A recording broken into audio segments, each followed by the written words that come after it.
It is 5:30 p.m. and we are in the Thomas J. Smith Council Chambers. Would you all please stand and join us for the Pledge of Allegiance?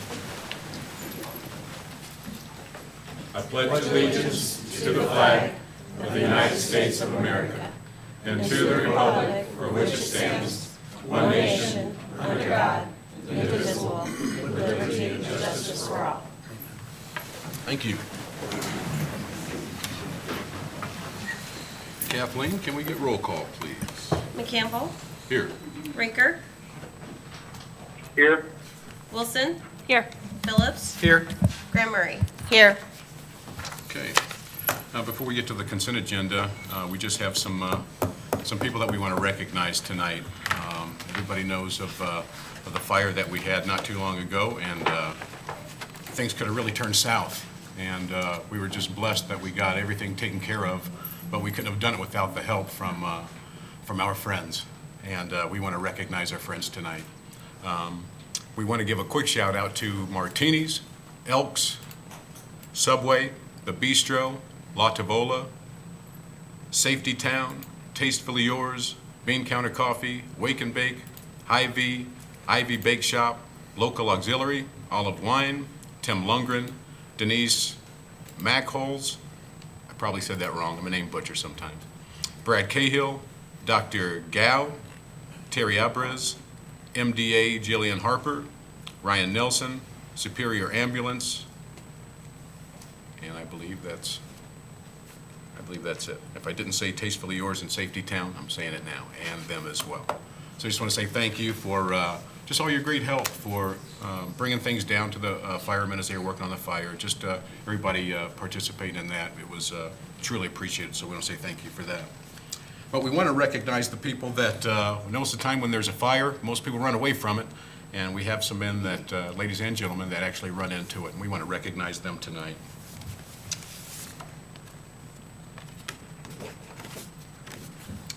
Be it known, on behalf of the City of Burlington, Iowa, I would like to thank the firefighters of the City of Danville for their assistance, resilience, and expertise in fighting the Tama Building fire on Saturday, August 4th, 2018. Your courageous efforts, exceptional performance, and commitment to your community help make Burlington and Des Moines County a great place to live, work, and play. On August 20th, 2018, this Mayor's Award is presented to the City of Danville Fire Department. Do I have a representative from the City of Danville?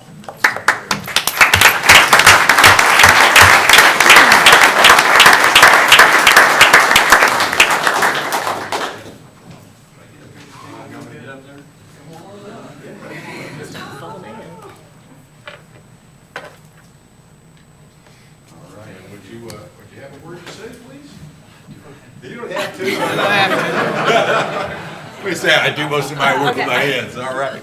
All right. Next we have,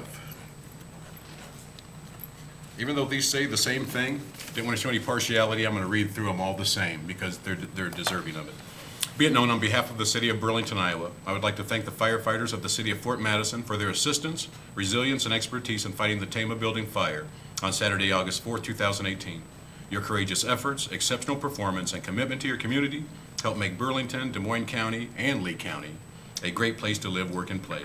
On August 20th, 2018, this Mayor's Award is presented to the City of Fort Madison Fire Department.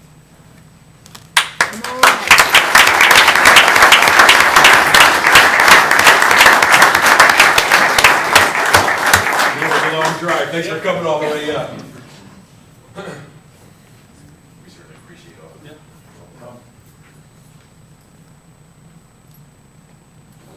Could I get these two? The firefighters, that's how they roll. I think we just heard his alarm go off. All right.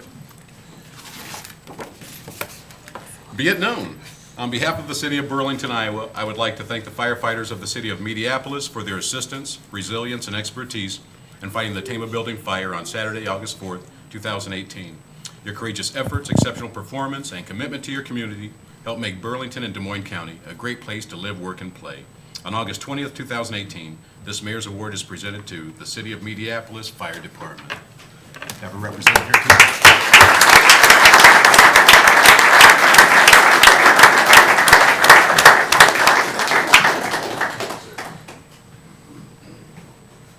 We certainly appreciate you. Thank you, sir.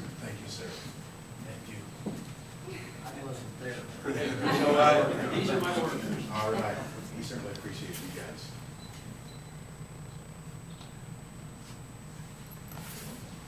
Gentlemen, have a word?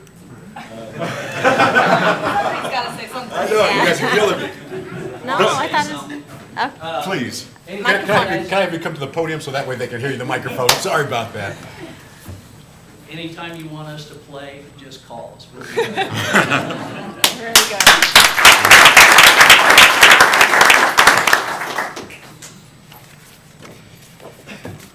And really, I'll tell you, this is just a little mayor's award. I wish we could give you guys so much more. We truly, truly appreciate all the help. That's from the bottom. Be it known, on behalf of the city of Burlington, Iowa, I would like to thank the firefighters of the city of Mount Pleasant for their assistance, resilience, and expertise in fighting the Tama Building fire on Saturday, August 4, 2018. Your courageous efforts, exceptional performance, and commitment to your community help make Burlington, Des Moines County, and Henry County a great place to live, work, and play.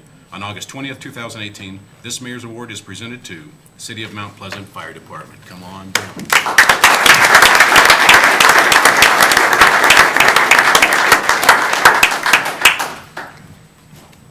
you, sir. Certainly appreciate you. Thank you, sir.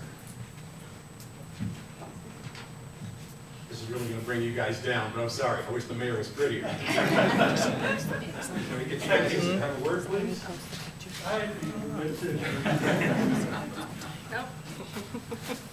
These guys are awesome, man, I'm telling you. All right. Few words, a lot of action. There you go, there you go. Be it known, on behalf of the city of Burlington, Iowa, I would like to thank the firefighters of the city of West Burlington for their assistance, resilience, and expertise in fighting the Tama Building fire on Saturday, August 4, 2018. Your courageous efforts, exceptional performance, and commitment to your community help make Burlington and Des Moines County a great place to live, work, and play. On August 20th, 2018, this Mayor's Award is presented to the City of West Burlington Fire Department. West Burlington.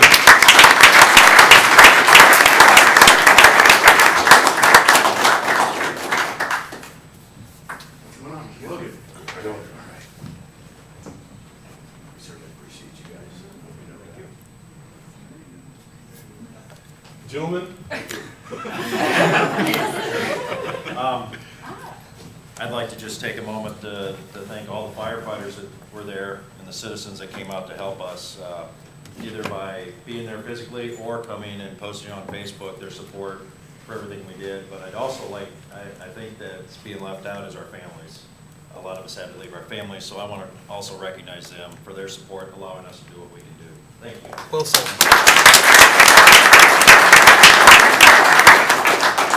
Sam, how do you know I wasn't going to say something about families? I thought that was rude of you, Sean. Your son was there all night. Was he? All right. Okay, we've got one last one, and we'll let you guys get on that here. But again, we thank you so much for coming down.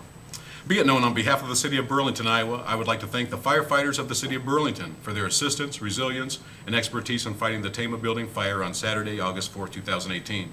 Your courageous efforts, exceptional performance, and commitment to your community help make Burlington and Des Moines County a great place to live, work, and play. On August 20th, 2018, this Mayor's Award is presented to the City of Burlington Fire Department.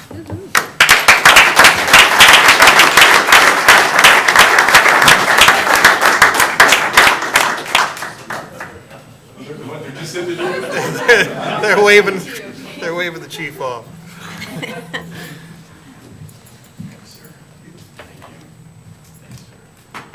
Thank you.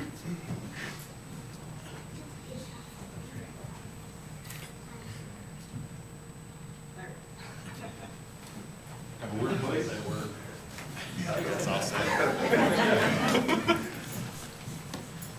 So I just want to say, as a city, there's no fire department in this region that can handle every emergency on their own. So we're lucky that we have a lot of good mutual aid partners out there.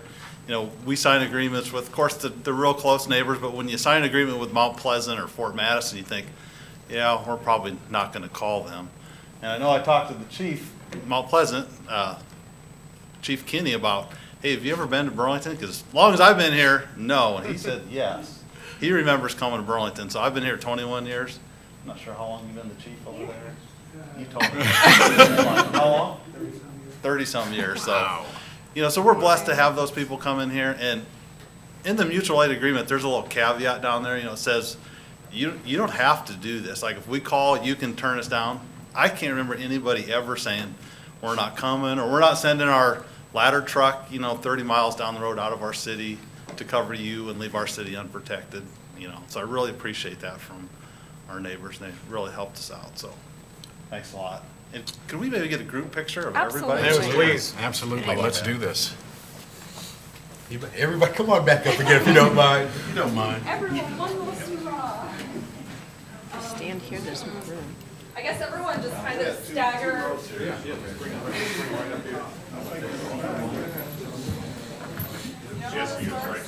Someone take charge here.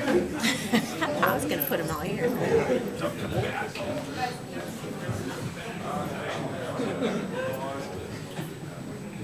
They always crave a corner for pictures, don't they? I think we need.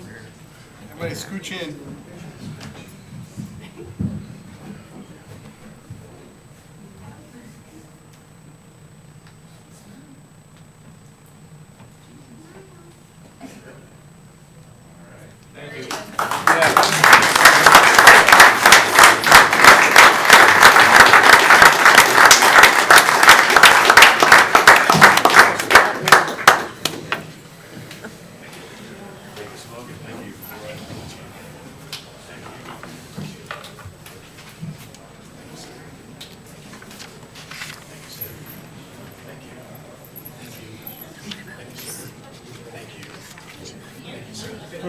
Should not.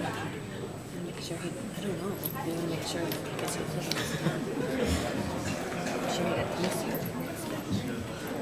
Is that right? Shall we call him back? Yes. Want to, Shut the door. Do you want to shut the door? Thanks, Jim. Is this gal not here? yeah. Just check. Yeah, but thank you. Howdy, buddy. Okay, now the fun stuff. All right, we thank you for your patience. Let's roll. Next on the agenda is the consent agenda. All matters listed under item 1 consent agenda having been discussed are considered to be routine by the city council and will be enacted by one motion. There will be no separate discussion of these items. If discussion is desired, that item will be removed from the consent agenda and will be considered separately. On the consent tonight, we have the usual finances and miscellaneous, minutes of previous meetings, payroll and city claims. We have beer, liquor, wine, and cigarettes, reports and bonds. We have 6 resolutions.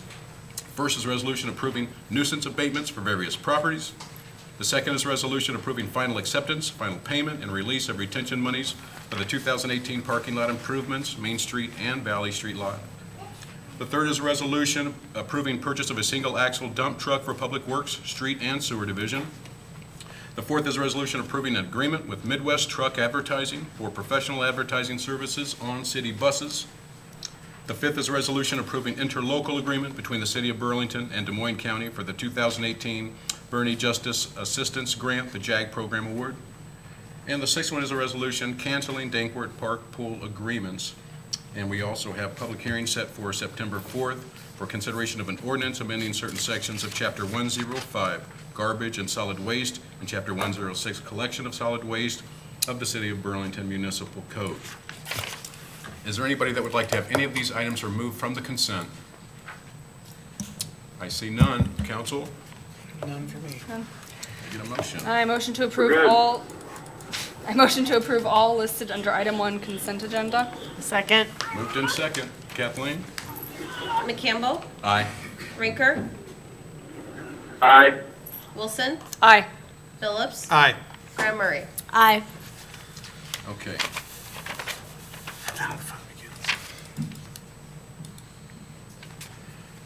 Okay, this is consideration of a sale of property locally known as 311 South 9th Street, City of Burlington, Iowa, with conditions. Mr. Tislin? So the city acquires properties through our abandoned building program. These properties are generally acquired because the former owner did not take care of them or abandoned them. They're vacant or unmaintained, so they do need work done prior to occupancy of the home or other conditions as may apply. So we're going to go through those conditions. I guess I would like to state, we have 3 properties for sale tonight. Upon conclusion of the sale of those 3 properties, we'd ask the winning bidders, if there's 3, to meet with our code inspector, Larry Caston, on the first floor, just to go over the details on how to transfer the property and meet with him down on the first floor in his office so that they can make sure they have everything and know everything, how to proceed with that. The first one is 311 South 9th Street. That is on 9th Street between Maple and Elm Street. Is a single-family house. So there's a 1-bedroom, or 1-story, 2-bedroom, 1-bath, 100 by 40-foot lot. Does need quite a bit of work, as most of our houses do. That work is required to be completed or substantially complete prior to occupancy of the home and prior to transfer of the deed. The conditions for sale of this property, the house shall be rehabbed to housing occupancy standards or demolished as required and combined with an adjacent lot under the ownership of the purchaser. If it is rehabbed, defective items shall be repaired as needed. Licensed plumber and electrician shall inspect and sign off that such items in the property meet or are brought up to city code standards. Off-street parking shall accommodate 2 vehicles on the property. Sidewalks along 9th Street and parking areas shall be improved as necessary. All permits shall be received and codes met as applicable for work or occupancy of the home or demolition. Purchaser shall maintain the property and yard and hold insurance on the property and upon approval of sale by the city council. Timing for it, if it is rehab, work shall be started within 60 days, shall be completed within 180 days of approval by the city council. An extension of 180 days may be granted if significant progress is made. Should the property be demolished and combined with an adjacent property, it shall be completed within 90 days of purchase with an extension of 60 days granted with significant progress made on the process. Failure to meet the timeframes may result in the forfeiture of sale and purchase with resale of the property by the city. Again, the deed is transferred to the purchaser upon substantial completion of renovation or demolition work as listed. Currently on this property, we had 2 previously submitted bids, Patrick Smith of Central Avenue of $500 and Mohammed Naruzi Bittersweet of $500. Purchaser is required to pay a minimum of $500 or 10% down, whichever is greater upon approval of sale. And then the entire amount shall be paid within 30 days of approval of sale by the city council. And then again, the timeframes for rehab or demolition apply. Okay, if there's anybody else that wants to put in a bid and your name is not on the paper when we open up the bidding, make sure you come to the podium, to the lectern. Somebody said, quit calling it a podium. To the lectern and give us your name and address in your bid. So we have the bidding at $500. We have a bid from Patrick Smith and Mohammed Naruzi at $500. Do I have a bid at $600? Kevin Kerr, 1600 Valley, I'll bid 700.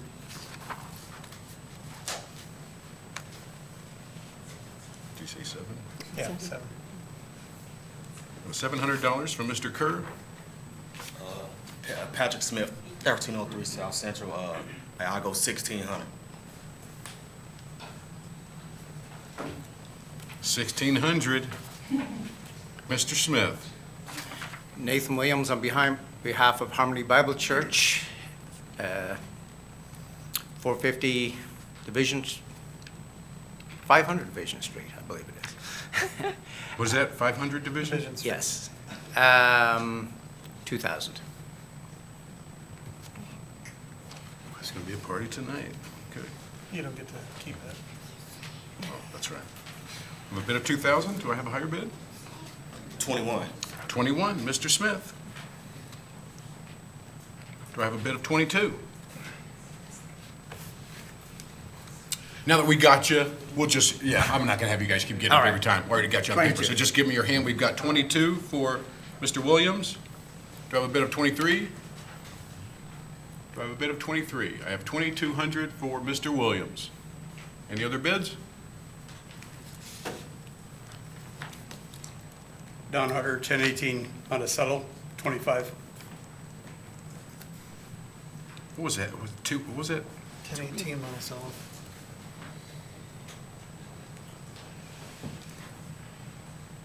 And what was that bid again, Don? 25. Thanks, I'll Phillips. be your secretary. I appreciate it, man. I'm just God not bless writing you. everything Bless down. you, bless you. We've got a bid of 2,500. Do I have a bid of 3,000? Got a bid of 2,500. Do I have a bid of 26? Got 26, Mr. Williams. Have a bid of 27? 3,000. Or three. 3,000, bid by Mr. Harder. 31, Mr. Williams. We have a bid at 31 for Mr. Williams.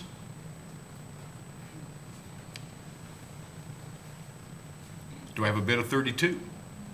Mr. Harder. 32? 32 is the high bid. 33 for Mr. Williams. Do I have a bid of 34? 35. 35? 35 with Mr. Harder. 36? 36, Mr. Williams.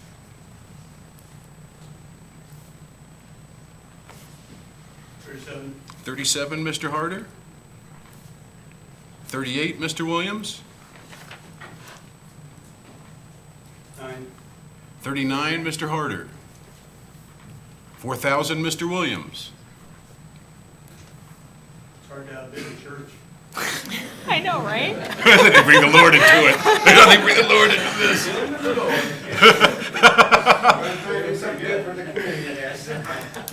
Okay. We've got a bid at 4,000. Bet against the God. That's a tough one. We've got a bid. Sorry, Don, that was hilarious. Huh? Potato chips. We're gonna need some potato chips. That's later. We'll talk after the meeting. Anyways, we have a bid of 4,000, Mr. Williams. Going once, going twice. Sold to Nathan Williams on behalf of Harmony Bible. That address was 550, did you scream out? 550. For $4,000 And a case of chips. and a bag of chips. Okay, let's, Okay, so I motion to close. got a second? Second. Moved to second, Kathleen? McCampbell. Aye. Rinker. Aye. Wilson. Aye. Phillips. Aye. Graham Murray. Aye. You're gonna have a resolution approving the sale of property locally known as 311 South 9th Street, City of Burlington, Iowa, with conditions. Second. I have now an amendment, yes? To amend Exhibit C of the resolution approving the sale of property locally known as 311 South 9th Street of Burlington, Des Moines County, Iowa, that the property be sold to Nathan Williams with Harmony Church at 550 Division Street, Burlington, Iowa, to the amount of $4,000. Okay, a second. Second as amended. Kathleen, let's take it to vote. Okay, this is on the amendment. McCampbell. Aye. Rinker. Aye. Wilson. Aye. Phillips. Aye. Graham Murray. Aye. Okay, now let's vote as amended. Okay, McCampbell. Aye. Rinker. Aye. Wilson. Aye. Phillips. Aye. Graham Murray. Aye. I jumped a step there. Okay. One property down, but we still have two more to go. Two more lovely homes. Okay. At this time, for consideration of a sale of property locally known as 1906 Melvin Avenue, City of Burlington, Iowa, with conditions. Mr. Tisdale.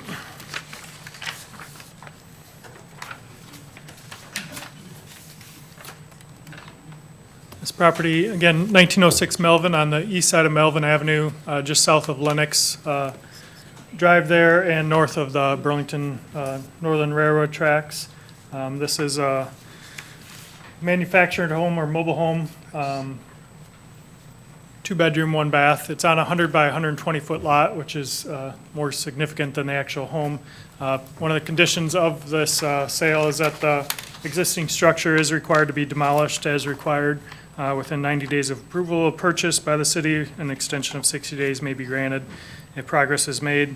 New construction on the property shall commence by May 1st, 2019, and shall include a single-family residence meeting current code requirements including building and zoning code requirements. All permits shall be received and code shall be met as applicable for work and occupancy of the home. Purchaser shall maintain the property and yard and hold insurance upon the property upon approval of sale by the city. Failure to meet timeframes may result in forfeiture of sale and purchase with resale by the city. The deed, quitclaim deed shall be transferred to purchaser upon approval and payment of a building permit. So this does require that the structure be demolished regardless of who purchases it, and a new home be constructed on it starting by next May 1st, 2019. Currently, we have one bid for this property in the amount of $500 from Tim Steele. Okay. Same rules apply, guys. If your name is not on this paper, if your name is not Tim Steele, and you want to put a bid on this, we're going to ask for your first initial bid to come to the lectern and give us your name, address, and your bid. And then from that point on, we'll let you remain in your seats, and we'll just take a hand. So we have a $500 bid. Let's open up the bidding. And representing for 713 Properties LLC, 718 Jefferson Street, I'm going to do $600.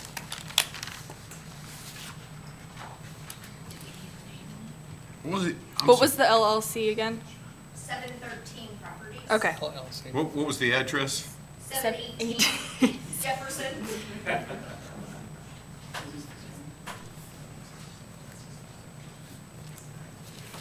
Okay.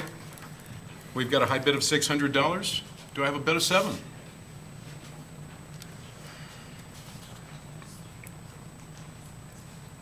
Tim Steele, 700.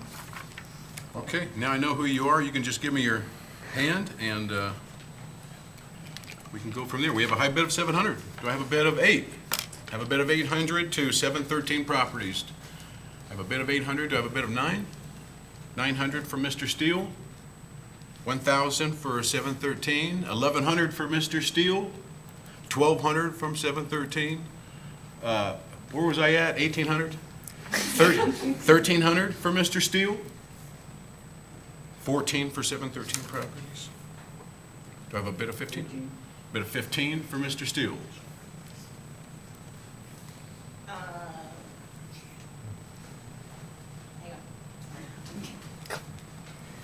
We can hang for a second. Okay. We want to make sure we do this right.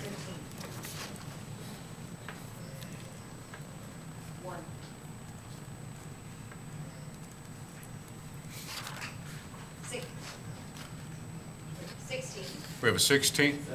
17? Yeah, he just went up. Did you hear me? He went up 17. Bring that phone up here. Let me talk to him. Shane said he wanted to talk to you. I'm the mayor down here, not Shane. We've got a bid of 17, Mr. Steele. Okay. We've got a bid of 1,700. Mr. Steele, any other bids? Going once? Going twice? Okay. It is sold to Tim Steele for 1,700. Can I get a motion to close it up? Yes, I motion to close. Second. Sorry. It's been moved in second. Kathleen? McCampbell, Aye. Rinker, I think we lost him. Aye. Wilson, Aye. Phillips, Aye. Graham Murray. Aye. Okay. Your Honor, I have a resolution approving the sale of property locally known as 1906 Melvin Avenue, City of Burlington, Iowa, with conditions. I need a second. Second. Thank you. And I would like to amend Exhibit C of the resolution approving the sale of property locally known as 1906 Melvin Avenue, City of Burlington, Des Moines County, Iowa, that the property be sold to Tim Steele, P.O. Box 84, Burlington, Iowa, in the amount of $1,700. Second. Okay, let's vote on the amendment. Okay. McCampbell, Aye. Rinker, Aye. Wilson, Aye. Phillips, Aye. Graham Murray. Aye. Okay, now let's vote as amended. McCampbell, Aye. Rinker, Aye. Wilson, Aye. Phillips, Aye. Graham Murray. Aye. All right, sold. Thank you, Mr. Steele. Brings us to number 3. This is going to make somebody a lovely home. This is time for consideration of a sale of property locally known as 1003 Chalfont Street, City of Burlington, Iowa, with conditions. Mr. Tisland. Hey Shane, real Yeah. quick before you start that, I'm gonna bow out here. I'm losing reception, so Okay. I'm gonna terminate the call. Thank you for calling in, Counselor. Okay. All right, thanks guys. Bye. Bye-bye.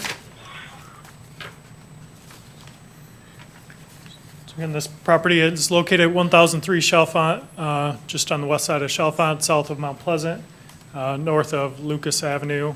It is a long, narrow lot. Is a one-story home, 3-bedroom, 1 full bath on a 35 by 309-foot lot.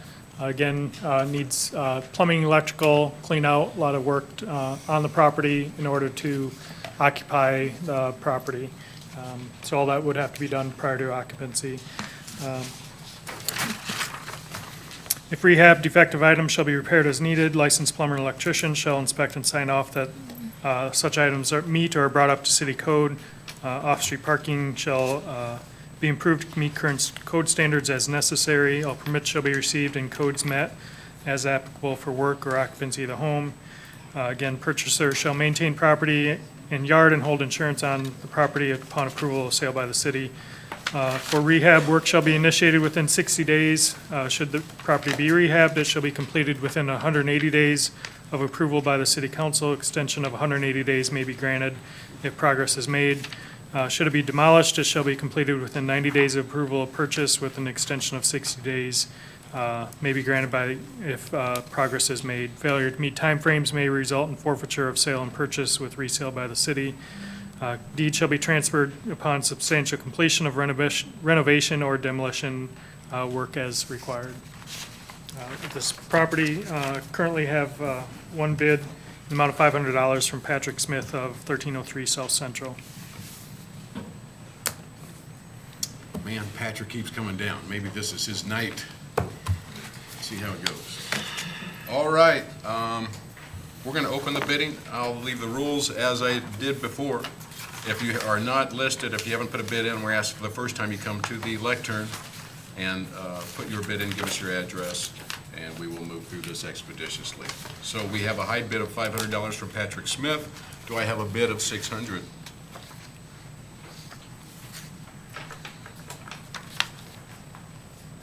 Penny Doppler, 1005 Chalfont Street, a bid is 600.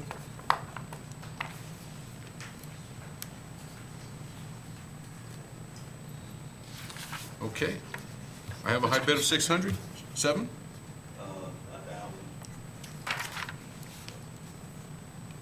I have 1,000 from Mr. Smith. Do I have 1,100? 1,100 from the Dopplers. 1,200, Mr. 15, Mr. Smith. 16. 18, Mr. Smith. 19. 2,000, Mr. Smith. 21. 22, Mr. Smith. 23. I have 23 from the Dopplers.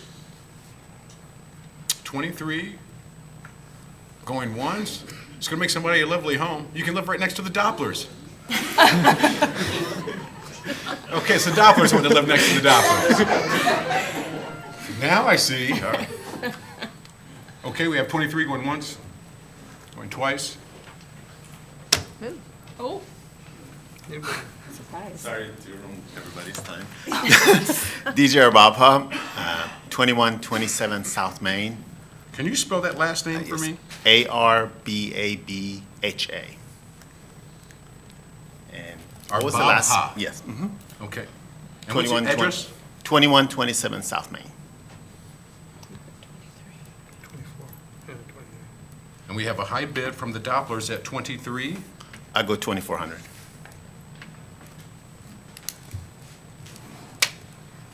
We have a bid of 24. We have a bid of 25? 20, a bid of 26? 27. A bid of 27? 3,000. 3,000? Just can you give us a minute?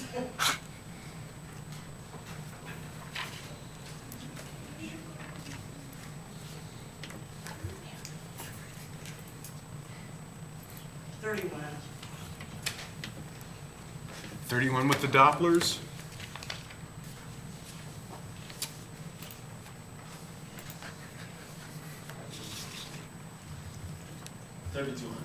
So a bid of 3,200 with Mr. Arbabha.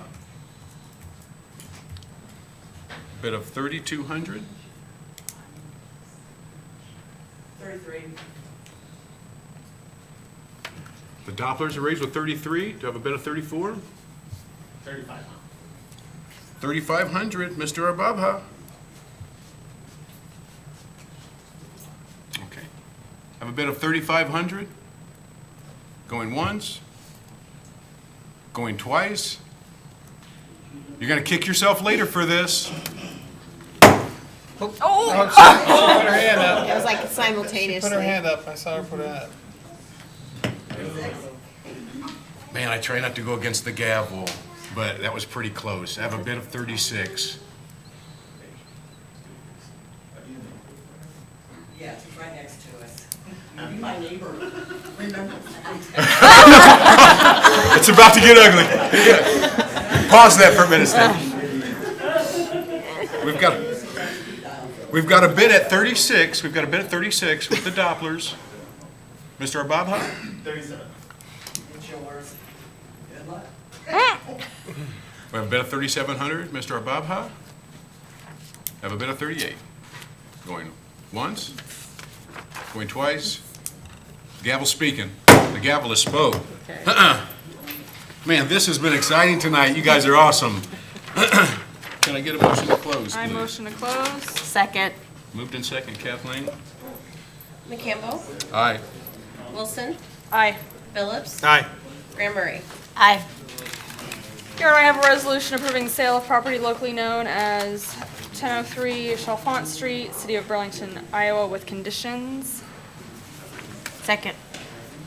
I would like to amend Exhibit C of the resolution approving the sale of property locally known as 1003 Chalfont Street. Hold on a second. Hold on a second.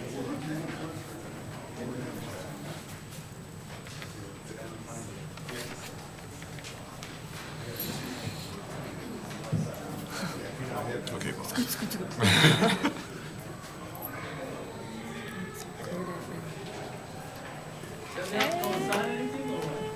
You go downstairs. Yes. Thank you, Arbabha. Thank you. To amend Exhibit C of the resolution approving the sale of property locally known as 1003 Chalfont Street, City of Burlington, Des Moines County, Iowa, that the property be sold to Jala Arbaba of 2127 South Main in the amount of $3,700. Second. Thank you. Okay. Hold on a second. Okay, let's vote on the amendment. McCampbell, Aye. Wilson, Aye. Phillips, Aye. Graham Murray. Aye. Okay, now let's vote as amended. McCampbell, Aye. Wilson, Aye. Phillips, Aye. Graham Murray. Aye. Well done. Well done. That was exciting, wasn't it, guys? exciting. Mary, I know you enjoyed it, right? Okay, number 4, this is time for consideration of an ordinance amending ordinance number 3129, being an ordinance created the D-Wall Plaza PUD Plan Unit Development by making changes to Section 3B Land Use Design Criteria and Section 5 50-foot buffer park. Mr. Tisdale.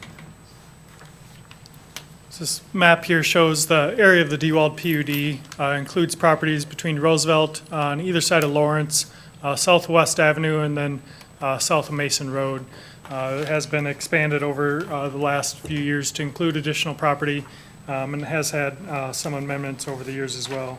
The current requested amendment from the property developer, Mike Pearson, is to change land use design criteria such that Lot 7, which is highlighted here at the bottom southeast corner, in red there on Mason Road, east of Sequoia, is use of Lot 7 of Stonegate Crossing shall also be allowed as residential, including multifamily residential. Such lot shall follow all bulk regulations for R4 district unless otherwise required. And then for 50-foot buffer park, currently there's a required 50-foot buffer park on the back side of the properties on the east side of Lawrence Avenue, between those properties and adjacent residential properties to the east, such as on the back side of the Fairway Food Store, there's a buffer park there. So this would extend, if this Lot 7's developed as residential, that there be a buffer park between that and potential commercial development here on the west side of it. 30-foot buffer park, 15 feet on either side of the property. That could be just bushes or landscaping, low landscaping, but just something to kind of buffer the parking lots and areas between residential and commercial. As mentioned, this PUD has been previously amended in the past. One of the more recent amendments was the height restriction. This area here on the south side of Mason Road has a 50-foot maximum height for all properties on the south side of Mason Road. This was after discussion based on the airport there and their transitional zones, what their height restrictions are. Their height restriction goes up to over 100 feet at this line here and 150 feet at this line here and then 50 feet here. So the height restriction of the PUD is more restrictive than the airport height. And then in this bottom corner here, it is spelled out that the height is 40 feet for the maximum in that area.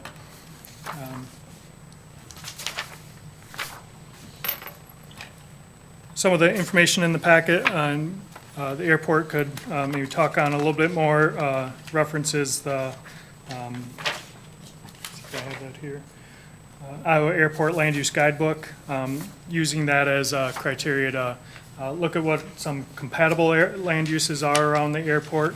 There is currently no zoning restrictions for this other than what the zoning designation for the city is. The area to the north is zoned residential right now, R1 or R2, which is single family, as well as PUDs. Located just to the east of this, the Village Cooperative 3-story apartment building is to the east, and R2 duplex Sunrise West condos there to the east as well. But the Airport Land Use Guidebook does reference what they see as compatible uses around airports. It also does state that density can vary from airport to airport depending on the needs associated with communities and type of aircraft using the airport, and local communities may wish to establish their own level of density. From a planning standpoint, it makes sense to go from commercial to residential. That's kind of we have the zoning that leads from general commercial to limited commercial to multifamily residential, kind of that separation of uses, but also making sure that you're not jumping from heavy industrial to single-family residential. So this is a natural progression just from a zoning standpoint outside of the airport concerns. Questions or concerns from the audience? Yes. Good evening, Mary Beard, Southeast Mary. Iowa Regional Airport Director. And tonight I brought Andy Mason with me. He's the airport consultant for us and also a pilot. Good evening. So we just want to talk to you a little bit about our concerns from the airport. Of course, it's about safety for the people in the air and on the ground. That's probably our biggest concern. The next big concern is our grant dollars and the funding, how that is funneled to the city, to the airport. We have a big project coming up here. It's about a $10 million project in 2020.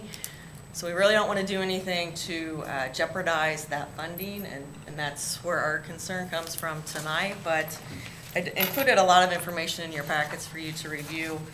The grant assurances, that's referring to this federal funding that comes our way. So those are concerns. And also the land use guide, it is a guidebook, as Eric said. We've poured over the zoning that's in your zoning code, and obviously there's concerns, there's some gray areas, some things that aren't quite into place. So rest assured that we are going to work on trying to update that, the mapping and all of that stuff that goes into that zoning, so we are not standing here again in the future going through the same thing. We understand development, it's important for our community, but we also understand the importance of the airport and that we get done the steps that need to be done. At the end of the day, there's this form called 7460 that I've referred to. What that does, it goes to the FAA and they analyze all the surfaces around the airport. And it is a federal regulation, so it is a form that really does need to be filed before any development can happen that close to the airport. Actually, it's a 2-mile radius of the airport. So we want to ensure that that happens with this development. We heard today that it was a 44-unit, 4-story building, and that is just abutting the end of, or our property, 1,000 feet from the end of the runway. So I guess that's our ask tonight, is to ensure the 7460 get taken care of. Yeah. I'm going to have Andy go ahead and speak a little bit. I think he can do the technical stuff for me, so please go ahead, Andy. Yeah, no, normally we see a proposed development, just file this online form through the FAA's website, and the FAA will then make a review, which usually takes about 60 to 90 days for them to analyze all these surfaces. And then at that point, they'll issue a letter of determination, they call it, advising the airport how it'll affect their approach procedures. So during inclement weather, foggy weather, pilots rely on instruments to guide them in. You know, you just can't put the brakes on. And if there's obstacles that encroach these imaginary surfaces, then it will raise the minimum. So what that means is when the clouds are only 200 feet that planes can get in currently, they might say, well, your minimums will be raised to 400 feet, so then the conditions need to improve. So what that means to the airport, a lot of days, especially in the winter, planes might not be able to use this runway when the fog conditions settle. So we just want to ensure via this permit process that the airport's approach procedures are not impacted negatively.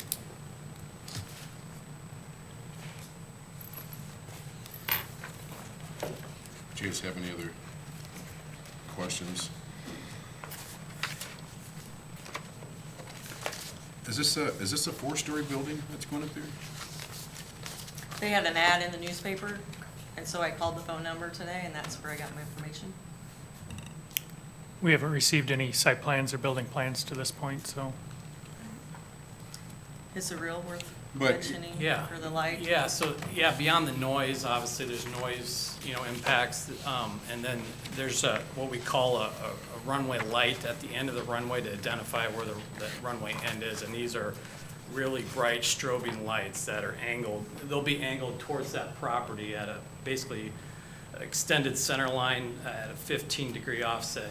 So there could be a light impact to those residents there. But even if this was a 20-story building for ants, you know what I'm saying, it still has to be underneath right, so I mean, that still gives you concern? So there are many surfaces that they analyze, the FAA analyzes, and we, as we've talked about it, it's really one surface. We talk about Part 77 surfaces. But if this form gets filed, they analyze all of those, and then they will still come back to us and say, maybe they're gonna say there is no obstruction, and we move forward. But the concern is, if they say there's an obstruction, then how do we mitigate that? So that should be part of that development process, and if we can head that off before somebody spends a bunch of money to build a building, that's what we would like to do. Yeah, I think there's two issues. One, the height issue that she's talking about, the obstacle potential, and then the other issue is the land use compatibility. So I don't know if you guys have this map handy that was included in your packets, but the trapezoid off the end of the runway right here is referred to the runway protection zone. And the reason the FAA sizes these trapezoids at that dimensions is they've done research on crashes. So from a statistical standpoint, the probability of crashes will occur within this trapezoid off the end of the runway right here. So from a multi-unit development potential, there's definitely a safety factor from a land use compatibility that needs to be considered here too. So that's why the Iowa DOT in this case recommends this not be compatible within the the zone labeled Zone C right there, which is the gray color. So state that once again. Yeah. So I can understand. Yeah, So yeah. the Iowa DOT, They have recommendations for land use. so within they're not each color. recommending this at this time? Their recommendation for residential within that color of what we've labeled C is not compatible. Okay. You know, there's flexibility, obviously, it's a guide, but yeah, just, you know, high occupancy residences, you know, are just not ideal in these locations. Yeah, there's a lot of homes in that area. So I hear Yeah. you saying it takes 60 to 90 days for them to review? Correct. Is there I mean, can we review it and then if we're green light go, then build, or we're doing it in reverse? Oh, I believe the developer needs to go ahead and go ahead and file that. She indicated that there were plans available, so they can go onto this website and file that information, get that ball going before they ever move forward on it. Okay. And I'm happy to help point them to whatever that is, but I think that would be awesome if they could move on that a little bit quicker. Seemed to make sense to me, instead of, delaying flights because we, Yeah, oopsie, absolutely. got the horse So- ahead of the cart, cart ahead of the horse. Yeah. You know what I'm trying to say. Exactly. Man, I sure wish we'd had this analysis done a long time ago, though. Is there a reason why we didn't do analysis for that, or? Well, okay, so in 2014, we had this very similar conversation, I think 14, 15, when we put it into a PUD. So we were here, the airport authority was here, didn't bring an engineer at that point in time. The deal breaker here is it's residential, right? It was previously zoned as commercial, light commercial, and now they're putting multi-family residential. So that's really what heightened that, the multi-family residential part of it.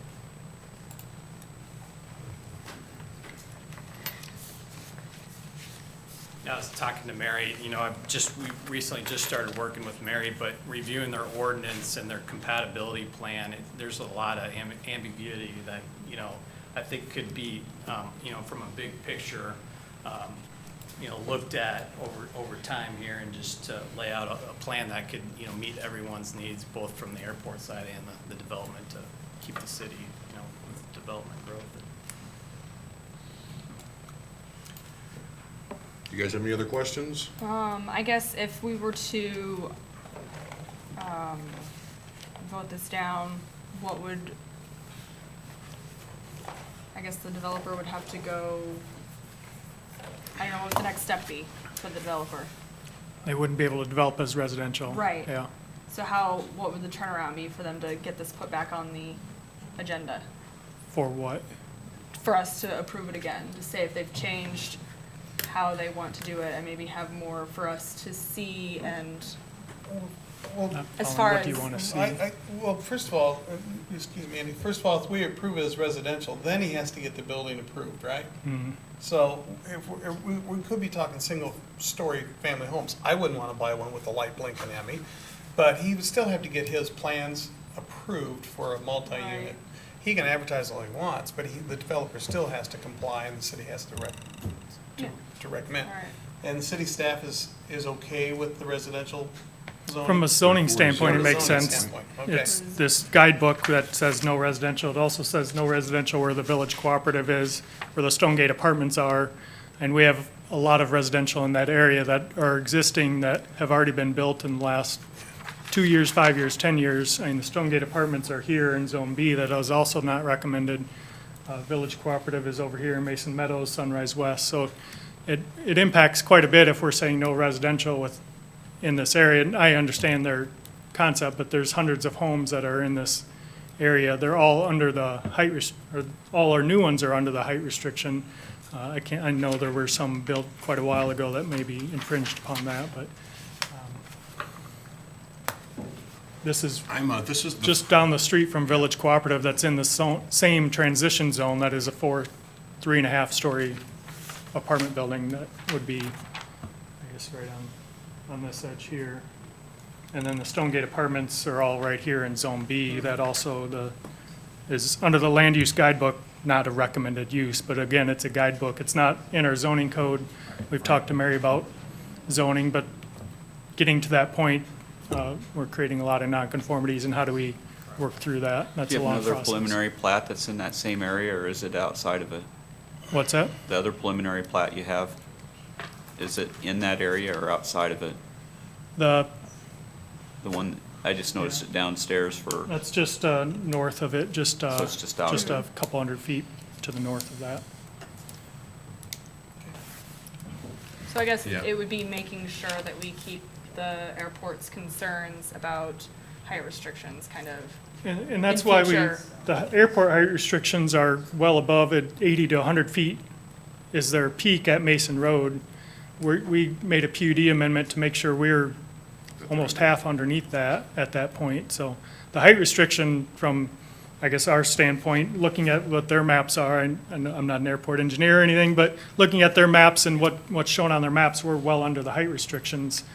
So that there shouldn't be anything that goes above that just from a zoning standpoint. Granted, they have to fill out that same form to identify that, make sure they're pinpointing that. But from a zoning standpoint, we can't approve anything above 50 feet.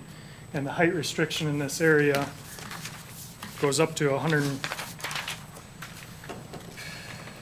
This might not be exact, but it's 100 feet at this point, 100 feet at the yellow and red line there. So 50 feet is well underneath that. Theoretically, there shouldn't be an issue based on those height restrictions, but we want to make sure that's the case. Okay, through just that so we're all on form. the same. Yeah, yep. All right, thank you. Thank you. Thank you. Any other comments or concerns from the audience? I guess just back to that form, and maybe Mary can state, like, the school did fill out that form, and that apartment at the Village Cooperative did fill out that form as well. So there's people that, they are filling out that form in that area. We just want to make sure they are doing it, are aware before they start development. But we can't pass it on to, we can let the current owner of the property know, but we haven't had any contact with who's purchasing or developing that property to this point, so. Just a reminder, this is the first of 3 readings, so you guys have time to get your information together. So, you guys ready to review this? Your Honor, I have a motion to close. Second. Moved in second. Kathleen, let's vote. McCampbell, Aye. Wilson, Aye. Phillips, Aye. Graham Murray. Aye. Your Honor, I have a motion for the preliminary adoption of the first reading of the ordinance amending ordinance number 3129, being an ordinance creating the Dewald Plaza PUD planned unit development by making changes to the Section 3B land use design criteria and Section 5 50-foot buffer park. Second. Moved in second. Kathleen, let's vote. McCampbell, Aye. Wilson, Aye. Phillips, Aye. Graham Murray. Aye. Next is consideration of a facility use agreement with Southeast Soccer Academy, CISA, for the use of fields at the Burlington Regional Recplex. Mr. Tislin? This, we got comments back from CISA just late last week, or beginning of last week, just prior to the work session. Forwarded those on to our attorney and had a chance to meet with CISA just this morning based on those comments. Want to get that discussion back to our attorney to finalize the agreement and make sure we're all on the same page before we move this forward. So we'd recommend that we continue this item until the following meeting. Anticipate having a more final document for you that is agreeable to both sides, or some alternatives for items that aren't quite agreed to, but at least have some written out alternatives that you can discuss, and have that at the work session. And they'll be present at the work session and the next council meeting. So, but we're just, based on their comments, we tried to make some rewrites and weren't able to get it quite done in time. We're going to get you guys. Any comments, any concerns from the audience? This is the form that it's in, the five-year with an option to renew for 5 years. Looks like that's the structure that we're looking to move forward with. Yep. There were some questions that we needed to, that they had in regards to what gets put forward and how those contributions are counted. That we're still working through with them. The language that isn't included that came up at the council is on contribution towards electric costs that we need to get addressed within this contract. They know that we've talked with them Yeah, about we've that. got that in there now. There's some other language just in terms of, I think there's the termination clauses that in here, we wanted to make some adjustments on those. That kind of cover the changes from what's in the document. Yeah, yep, the termination by cause, what that means, the lighting that their discussion, they're agreeable to paying that on an So the annual basis. basics of what you have for a contract in here are, they're fine from both sides, but there are details within those three sections that we need to get fleshed out still, to make sure that both parties are looking and reading this the same way. There's one other comment just on maintenance, making sure we're clear on what our required maintenance is, what their damage may be, so. Good. You guys satisfied? Your Honor, I have a motion to continue the public hearing for consideration of the facility use agreement with the Southeast Iowa Soccer Academy for the use of fields at Burlington Regional Recplex to the September 4th, 2018 City Council meeting. Second. Moved and second. Kathleen? Let's vote. McCampbell, Aye. Rinker, I'm sorry, Wilson, Aye. Phillips, Aye. Graham Murray. Aye. Okay. Now is a consideration of an ordinance amending various sections of Chapter 97, Industrial Pretreatment Requirements of the City of Burlington Municipal Code. Mr. Fitting. The reason this proposed amended ordinance is before you is we need to address two particular items covered by the ordinance. The industrial pretreatment ordinance basically sets forth the criteria and the rules and regulations that we must follow to protect the wastewater treatment plant from the discharges of the collective users of the publicly owned treatment works, the wastewater treatment plant collection system, lift stations, the workers, the processes at the plant. There's two areas that are addressed by this proposed amendment. One is something called local limits. Local limits is site-specific. It attempts to limit the total amount of any particular pollutant that would be contributed to the wastewater treatment facility so as not to harm the facility, the collection system, the workers, the facility itself, the biological processes, that it won't pass through the processes and end up in the receiving stream, that it doesn't collect in the process byproducts such as our biosolids and end up being applied on a farmer's field. So the local limits are site-specific. It looks at our collection system, it looks at our plant processes, and it was a study that was performed, an evaluation that was performed by a company called HR Green, our consultants. It was a condition of our National Pollutant Discharge Elimination System permit that was issued on June 1st of 2015. We had to have an evaluation done by, it was issued on June 1st of 2016. We had to turn in an evaluation of local limits to the state, recognizing that we had made changes to the plant.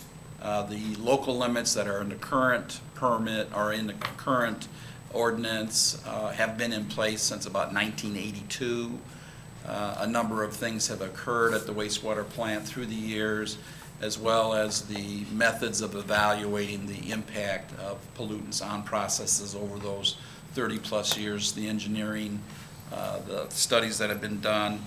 And so the study was done by HR Green, and they came back with proposed new local limits to protect the current wastewater treatment facility. Now, if we were to make another change to the facility, such as the upcoming potential nutrient reduction processes. It would likely require or trigger another evaluation of the local limits to determine whether they need to be tweaked more because of the changes of the plant that would occur with that nutrient reduction improvements. So this one portion has the proposed local limit changes to protect the current plant. When we talk about local limits, again, we're talking about total contribution. We don't do much to control other than general prohibition of discharges from residences. We don't go into their homes. We don't pop manholes and look to see what this house is discharging to the city sewer system. We don't do that for just general commercial business offices. But we do have control over the industries. We have 8 industries that make up our industrial pretreatment program in the city of Burlington. They're all what are referred to as categorical industries. The federal government has identified certain industries, certain processes that are used by those industries that have the potential to have an impact on the wastewater entering a wastewater plant, and they establish limits for those types of processes. And they require us as a pretreatment city to issue wastewater discharge permits to those. So we have permits with these categorical industries that contribute to us, and in light of the proposed local limits, we needed to look at those industries, what limits we had on their discharges, and tweak them accordingly to ensure that the contribution from those industries, in combination with what comes from the commercial, what comes from the residences, don't exceed the total loading that this evaluation determined that our facility was able to handle safely without causing pass-through or injury or damaging the environment. So these limits are the result of the evaluation done by H.R. Green and have been reviewed by the state as being acceptable for us to incorporate into our ordinance and protect our facility. The other portion of the amendments are languages, phrases, terms that the U.S. Environmental Protection Agency had determined were necessary to tweak pretreatment regulations that they have on the books. They wanted cities to ensure that they had legal authority to regulate the industries. So basically, these are phrases and terms that US EPA has over the years determined should be incorporated into the control authority, which would be the City of Burlington's ordinances, and then we in turn would incorporate those changes into the permits that we have with our industries, making them aware that they must report to us this circumstance. They would be in violation of that particular thing. And so it's, again, it's words that are necessary for us to be in compliance with U.S. Environmental Protection Agency rules and regulations.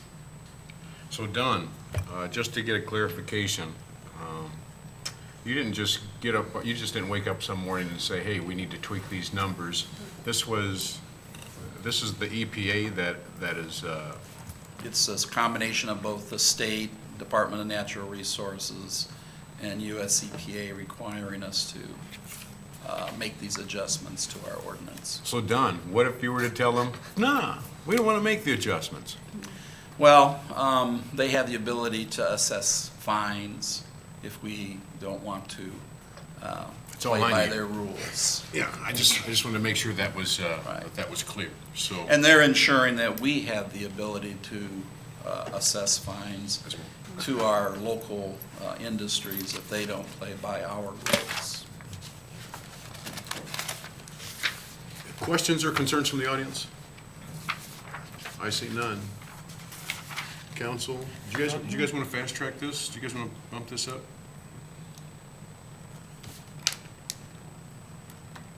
Tonight's just the first reading. It's first reading. Yeah, I know.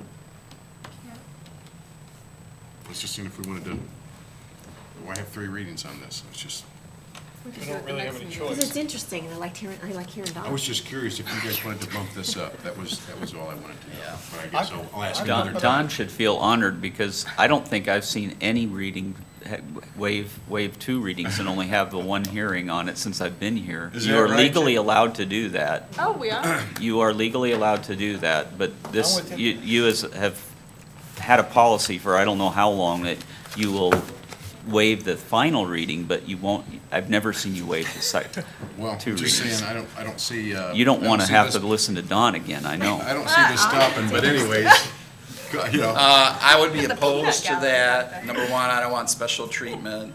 And number 2, we did send letters to our industries that we regulate. And we explained to them that these changes were to be made. They do have some impact on them in tightening some of their limits. And I did tell them that the council would be addressing these proposed changes on this meeting and in the next meeting. I did indicate that it might possibly waive, the second reading might possibly be waived, but it potentially could go to a 3rd meeting. So they are aware that those dates are there, and I would hope that we would go at least to the next meeting. All Yeah, right. I think that's fair. Fast track the second one. Okay. You crazy kids, we good? Yeah. Good. Okay, can I get a motion? I have a motion to close. Second. Second? Thank you. Kathleen? McCampbell. Aye. Wilson. Aye. Phillips. Aye. Graham Murray. Aye. Okay. Your Honor, I have a motion for a preliminary adoption of the first reading of an ordinance, amending various sections of Chapter 97, Industrial Pretreatment Requirements of the City of Burlington Municipal Code. Second. Kathleen, let's vote. McCampbell. Aye. Wilson. Aye. Phillips. Yes. Graham Murray. Aye. Okay. Down to our last resolution. Your Honor, I have a resolution approving the final plat of 7th Edition to Stonegate Crossing subdivision. Second. Second, thank you. Mr. Tisland? This is a 1-lot subdivision, again in the area we're discussing with the PUD amendment, located south of Mason Road, just to the east of Sequoia Drive Extended. This is about 4.16 acres, part of the Stonegate Crossing subdivision. This was previously approved as part of the preliminary plat of the 6th edition to Stonegate Crossing subdivision by the council in November 2016 and the Planning Commission in October 2016. This plat's 1 lot, no public infrastructure. There's a shared drive entrance proposed lining up with Sequoia Drive. I guess regardless of the zoning, this is a legal lot or viable lot, whether the zoning is approved or not. I think their intention is to subdivide this in conjunction with the zoning, but if that for some reason does not go forward, it is still a lot that is planned as part of this development, so would recommend approval of it. Questions or concerns from the audience? I see none. Council? Good. Okay, Kathleen, let's get her done. McCampbell. Aye. Wilson. Aye. Phillips. Aye. Graham Murray. Aye. Okay. At this time, we'll receive comments from the audience. Is there anyone that has any comments tonight? Yes, sir.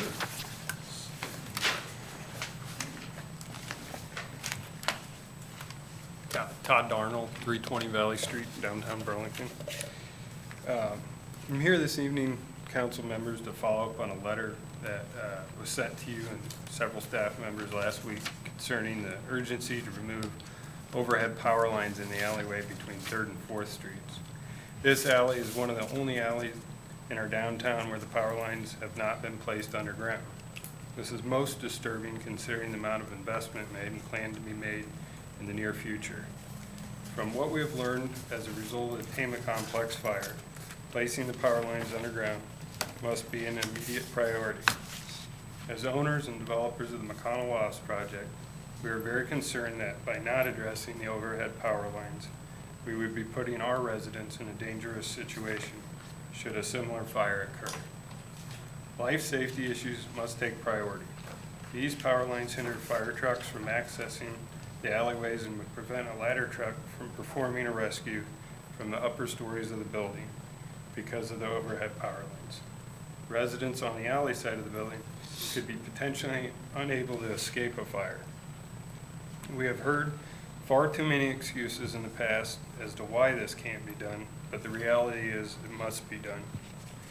We have an opportunity to correct a problem that faces our downtown and those properties and businesses that are located within it. We ask that the City Council take the necessary actions to address the critical issue and work together with Alliant Energy to make such improvements to the infrastructure within our alleyway and help support the major investments that have been made and are being made within our downtown, and consider all the issues that affect such infrastructure in regard to life safety. I just ask tonight that the council consider the letter that we sent and take the necessary steps to move forward to begin some remedy to get those lines buried. It's something that we started off fairly early in our project with probably only looking at our building, but realized as time has gone on how much of an impact it actually has on the downtown. And as we saw with the fire at the Tama complex, it certainly could have ended up much worse. The lines that fell, were very close to emergency personnel and also onlookers. For us, it made us realize there's other life safety issues that exist in terms of getting people out of the building. I don't know the exact issue that would be with the fire department, but as we've seen, there's no way to access the back of the building. So I think it brought some things to light, and hopefully we can learn from it. And I think that it definitely should be a priority for the city to get those lines buried. Thank you, Mr. Darnell. Thank you, guys. Eric, you made contact with Yep, Alliant? I've had contact with one of their managers, trying to set up a meeting this week with them. Just sent them an email before this meeting to see if a date and time worked this week. So waiting to hear back. They had a change in, I'd emailed someone a couple weeks ago and didn't get a response, and then followed up with another individual there and told us that individual no longer worked there, so that kind of explained the response. So I talked to an individual that does work there. They're supposed to be getting us some numbers and stuff ready. That's what was supposed to be going down. So we had communication trying to set something up this week to go over some details on that. This isn't the only property owner that has expressed concerns in regards to development. Y&J Properties is another building that is on that same alleyway and has some of the same concerns about how do they appropriately do renovations to the structure when you have those lines in a way, and long-term for ease of access to the building, it is problematic. Be interesting to see what Alliance numbers come back with. If they really want to partner up. They didn't initially express a desire to do the burying on their own at their cost, but they also didn't talk about what any actual numbers were for what the project cost would be to accomplish. We appreciate the work behind the scenes. Question, so it's their lines, right? Their lines, so it should be their cost. The rest of the lines in the downtown area, as far as I know, that as they've buried them, they have done it on their own dime. And I don't know what the difference has been in the other alleys as opposed to this one, and why this one has been left. With construction or It's upgrades on their own lines, and they figured bury it then. Yeah, I'd like to I'm hear not from Alliant why we would have to participate in the cost if it's their line, so. yeah. Maybe the mayor can make that thought known to somebody that he knows at Alliant. You know it. Let's see what kind of magic you got. Any other comments, concerns from the audience? I see none. Mr. Tisland? We have a meeting coming up next week, the 28th, our final public meeting on our downtown area-wide, our Burlington area-wide plan, which is focused on the downtown, trying to go over kind of the final findings of the plan. Again, some of our catalyst sites and recap of the entire plan, which is intended to implement redevelopment strategies for vacant or underutilized buildings in the city's downtown core. That is Tuesday, August 28th at the Public Library at 5:30, probably till 7:30. Our consultants from Impact 7G and Confluence will be on hand as well. We have talked to the through the Brownfield grant about maybe transferring some money to look at or further study the Tama site as a redevelopment site, regardless of whether the owner goes forward or not, just to be able to do some planning on what some options are there, kind of just through this grant process. I know the owner obviously controls a lot of that process too, but being able to use some funds for looking at and getting more input for that as well. Did you say Confluence was going to be there? Confluence is our planning, architectural design consultants. They're named Confluence, huh? Confluence The is- mergers. All right, I got it. That's the company's name, but encourage everyone to attend Tuesday, 5:30 at the library next week. Okay. Is that all you got? That's plenty. Mrs. Salisbury, do you have any closing parting shots? Okay. Counselor? Yes. There's light refreshment served, so I encourage you to get to that meeting. Important, get your say in.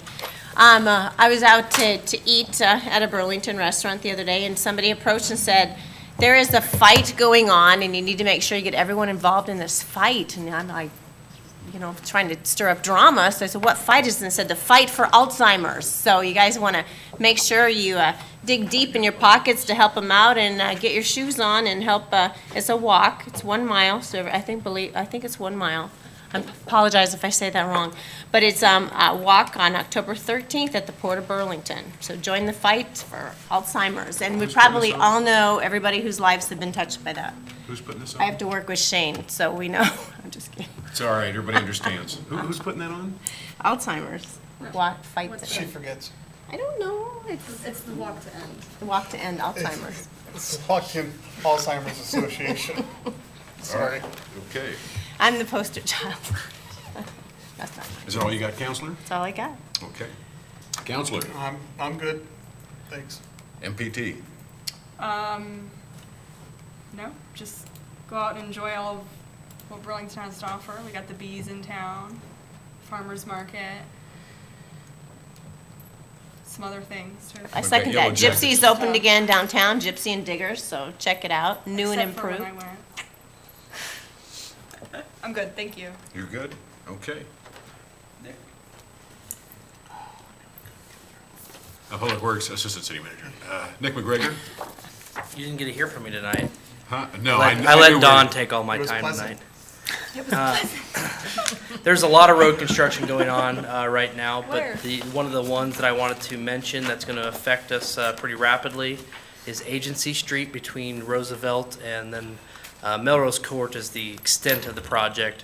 But overnight on Wednesday, Thursday, and then we're allowing for Friday as well, we will close this section here overhead from 9 p.m. at night to 5 o'clock in the morning, so they can drop storm lines across the road.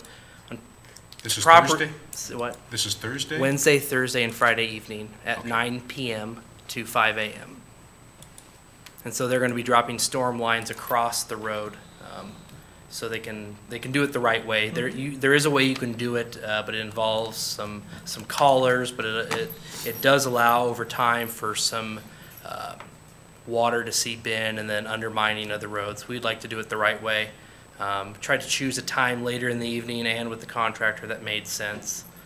So it shouldn't be a huge inconvenience, but we did draw a detour map on there to use the newly paved Flint Hills Drive and Shields. Right on. But that, just wanted to bring that attention to that, so that's all I have. Thank you, sir. Would appreciate local media's help getting the word out about that. Thank you, Mr. Hightower. And Libby. You?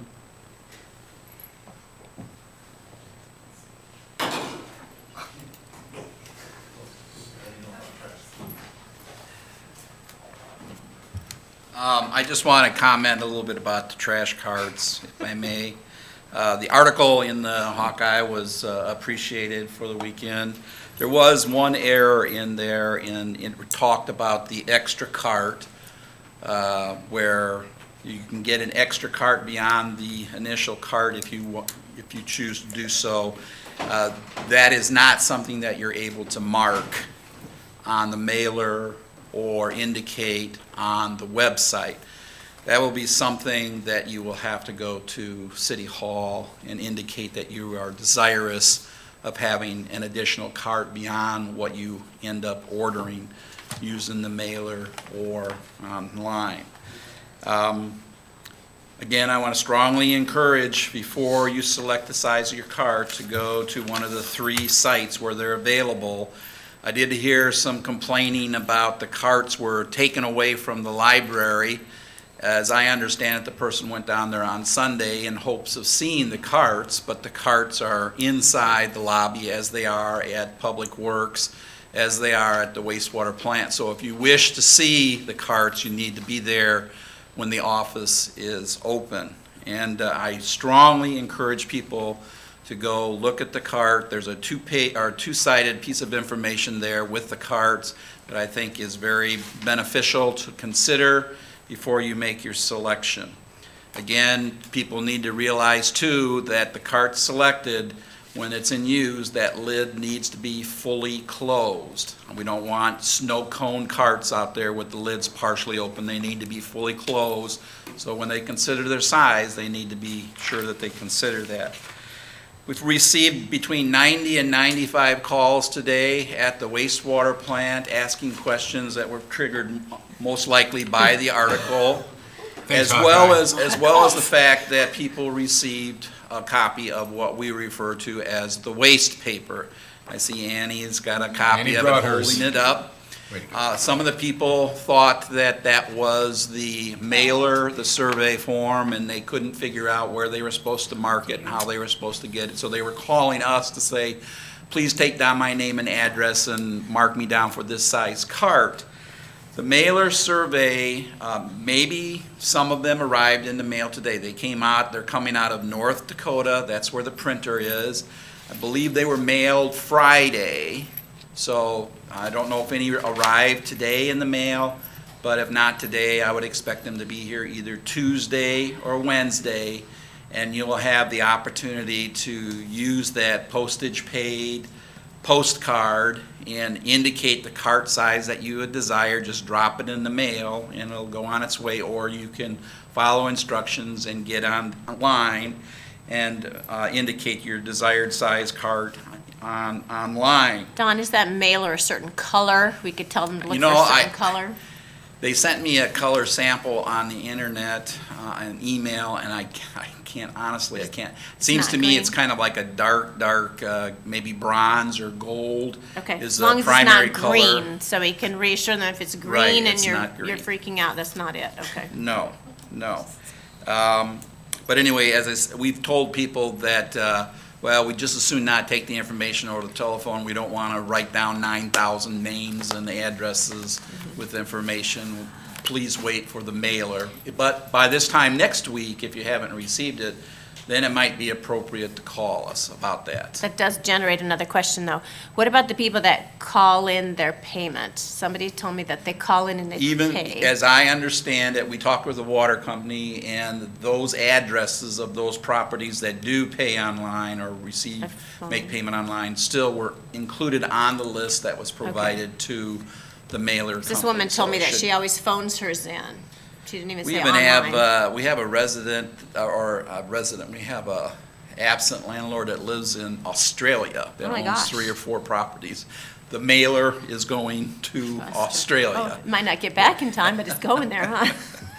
Wow. And one final thing is the fees that appear in the waste paper or on the website or on the mailer, those fees will replace the fee that appears currently on your water bill. They are in lieu of the fees that you have on your water bill. There seems to be a number of people out there that believe that it's on top of those fees. And that is not the case. It's in place of. Oh. Did you get that, see that email that I forwarded you? Did you see that? Yes, I'm working on it. Okay, all right. Well, I wasn't gonna talk about it tonight, but I just wanted to make sure. He had that you all got those that. calls. Yeah, I know, he's a busy man, he's a busy man. All right, any questions for the busy man? No, I will just say, I thought that especially the little paragraph that was featured in the Hawkeye pretty well laid it out. I mean, all the questions were answered, so thank you for that. Did you do that? No.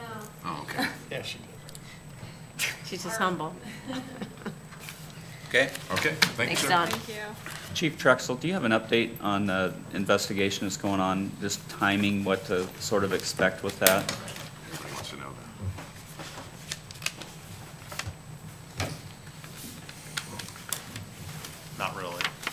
No, there's still a lot of moving parts. They're still doing interviews this week. They're hoping to be done with the building investigation part that's taking place in the building this week. But other than that, they are making progress. That's about all I have.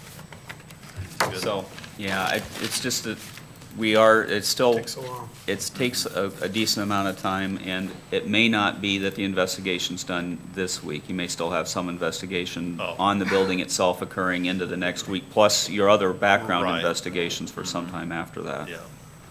So Yeah. it's People are it's curious. gonna we have wanna know to, how- yeah, people are when gonna that's have to be coming. patient with this process. It does take time.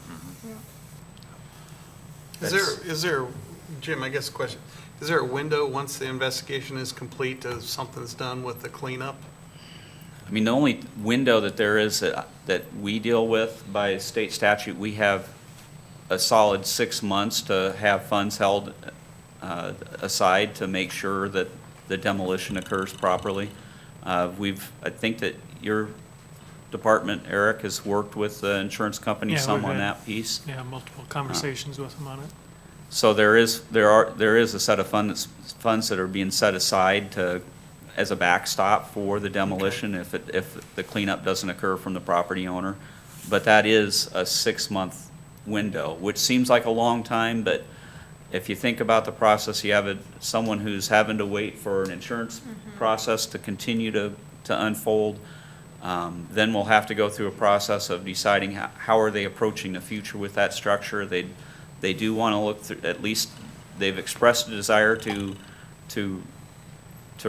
rehab what's left there and try to build off of it into the rest of the area. And that's going to take some time for them to develop those plans and to get that cleanup done. So it's not going to be something that we're going to see a final resolution in the next week or two, and I hope people can understand that. One of the things that our department downstairs is they do get finished with the inspection phase and then move into whatever they're doing with the demo phase. If they're going to rebuild, they do have some concerns about making sure that what's done is done in a way that allows the remaining structure to be, if they are rebuilding, to stabilize it and make it to where we can be adequately assured that the streets can be open and not have worries, because we're not in a condition where that could be done right now. Sure. Thank you. The only other thing that I had, I don't know if anyone else had something.